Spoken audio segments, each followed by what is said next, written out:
Back in 2013, Motorola tried to redefine what a smartphone should be with a small, modest mobile called the Moto X. The next few years would see the company gradually abandon most of the principles it laid down with that first phone, making the X bigger and more powerful to better battle the Galaxy-class competition. For 2016, Motorola, now a Lenovo subsidiary with 2 fewer syllables, has taken its flagship smartphone so far afield of its origins that it isn't even an X anymore.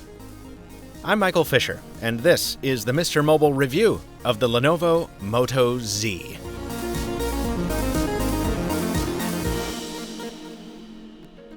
First things first, this is the Moto Z Droid edition, a Verizon wireless global exclusive probably until September. I've used it on Big Red for the past week or so, and frankly, I've been underwhelmed by Verizon.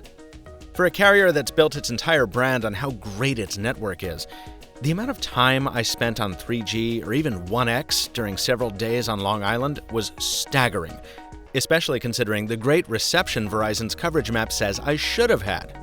What's worse, the T-Mobile phone in my other hand usually had full LTE in the same spots. And even in Greater Boston, where Verizon does better, other carriers easily keep pace. Your experience will vary, of course, but it's a helpful reminder that you should choose your carrier based on your own testing, not based on the hype. While I'm being contrarian, let me stand apart from a lot of commenters when I say I really like the look and feel of the Moto Z, which sort of splits the difference between a flattened Moto X and a friendlier Droid Razr.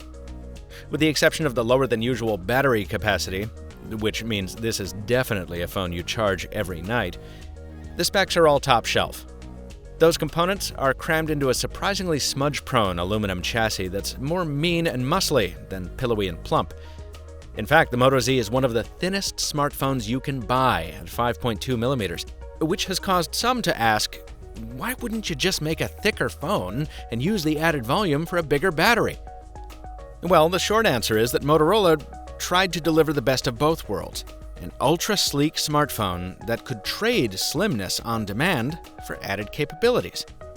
It does this with Moto Mods.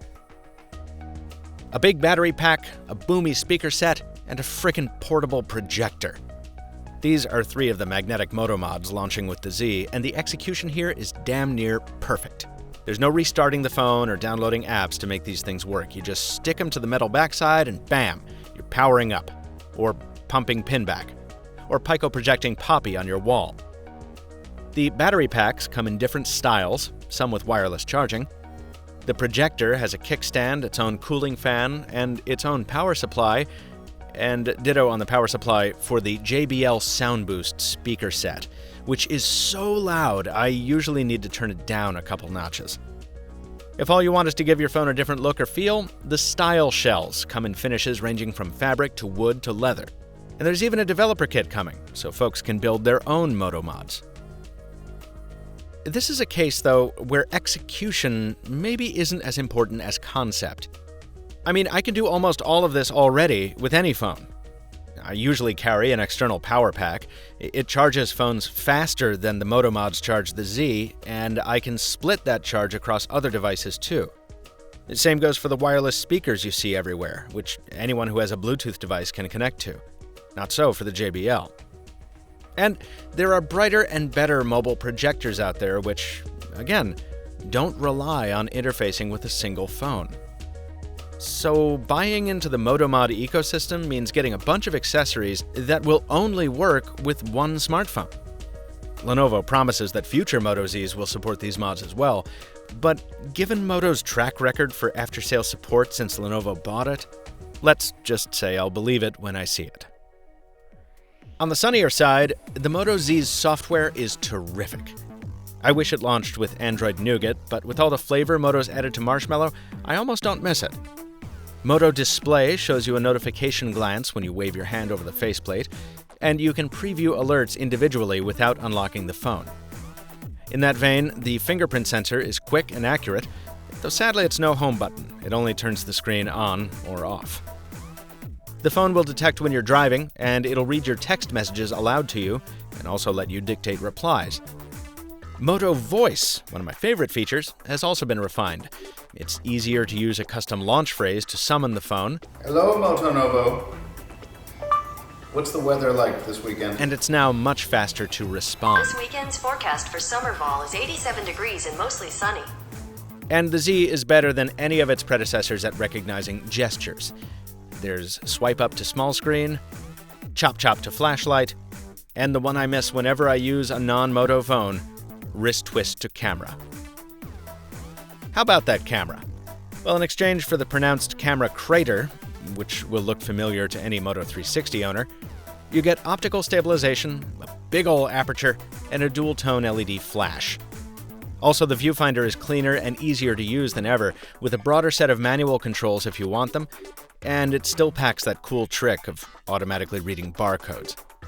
So it's a fun camera to shoot with, but the end results didn't exactly blow me away. It's not that photos were miserable. I got some pretty nice ones, given the right lighting, patience, and a steady hand. But you need all of those working together to get a nice picture.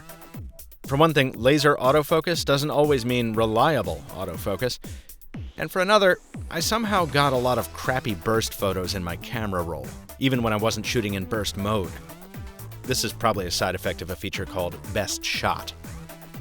Often, I got better pics from the 5-megapixel front-facing camera, which has a wide-angle lens and a selfie flash.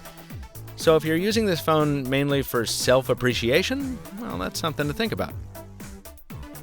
Video, which I shot mainly in Full HD, is more of the same. Let me shut up for a few so you can see for yourself.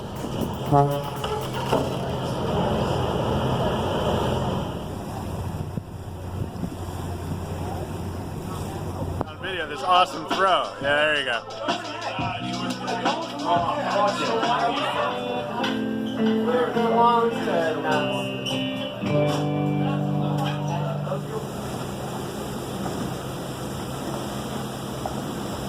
Fortunately, no matter what you shoot, odds are it's going to look pretty dang great on the Moto Z's display, which makes a return to AMOLED from last year's LCD and comes down to a more manageable 5.5 inches as well. My only real complaint is that it doesn't get quite as bright in the sunlight as, say, the Galaxy S7, and it doesn't get dim enough in a dark room either. You'll need to get a third-party app to darken it to avoid disturbing a bedmate.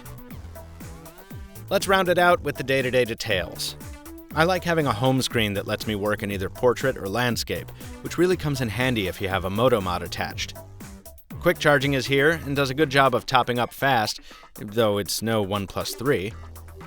There's great side tone in the earpiece when you're making calls on the Moto Z, and it's nice to see a front-mounted speakerphone. But there's a weird software delay when switching to that speakerphone on a call, and the speaker itself is pretty tinny. If you want to hear a sad poem written by a kindred spirit, press 2. Finally, while we're talking audio, it's true, there's no earphone jack in sight. Of course, there's always Bluetooth, or the USB-C adapter in the box. Something else to remember to take with you when leaving the house. Really, that's the Moto Z Droid Edition in a nutshell. A pretty good phone that becomes a great phone as long as you carry its DOP kit alongside it. While it does come in cheaper than the top-tier competition on Verizon, it does so by just a hair. And that's not taking into account the added cost of Moto mods. That won't stop me from buying the unlocked version of the Moto Z, though. Despite its shortcomings, I really like it, from its aggressive design to its smart software. But I'm a weird dude who can live with the idea of carrying around a special toolbox for his special smartphone. If you're not like me, you might want to look into something more conventional from the competition, or consider the souped-up version of the Moto Z with a bigger battery and a beefed-up camera, the Moto Z Force Droid Edition, also a Verizon exclusive. MrMobile has one of those review devices too, folks, so if you want follow-up coverage on the Force, let me know about it in the comments, right after you subscribe so you don't miss future videos just like this one. Until next time, thanks for watching, keep your Moto modded, and stay mobile, my friends.